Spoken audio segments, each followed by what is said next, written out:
ગુજરાતમાં ખ્યાતિ હોસ્પિટલ એકલી જ નથી કે જ્યાં કૌભાંડ ચાલી રહ્યા છે. ઘણી બધી એવી હોસ્પિટલો છે જ્યાં મસમોટા કૌભાંડના પર્દાફાશ થઈ રહ્યા છે.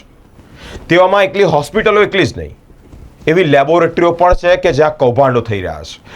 તો અમે આપને આંકડો જણાવીએ કે ગુજરાતમાં 10,000 જેટલી લેબોરેટરીઓ ગેરકાયદેસર છે. સુપ્રીમે ગુજરાત સરકારને ટકોર પણ કરી છે, તેમ છતાં મેડિકલ વિભાગ ઘોર નિંદ્રામાં છે. આ લેબોરેટરીમાં કૌભાંડ કયા પ્રકારના થાય છે અમે આપને જણાવીએ કે હોસ્પિટલોના લેબોરેટરી સાથેના કનેક્શનો બહુ જ પરફેક્ટ હોય છે. એ લોકોના તાલમેલ બહુ સારા હોય છે.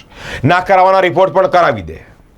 હવે એ રિપોર્ટમાં એ પ્રકારની નિષ્કાળજી હોય છે કે કોઈકના નામનો રિપોર્ટ એ કોઈકના નામનો બનાવી દેવામાં આવે. કોઈનું બ્લડ હોય તો એ બ્લડમાં કોઈક બીજાના નામના રિપોર્ટો બહાર આવી જશે. આવા કૌભાંડો સામે આવી રહ્યા છે.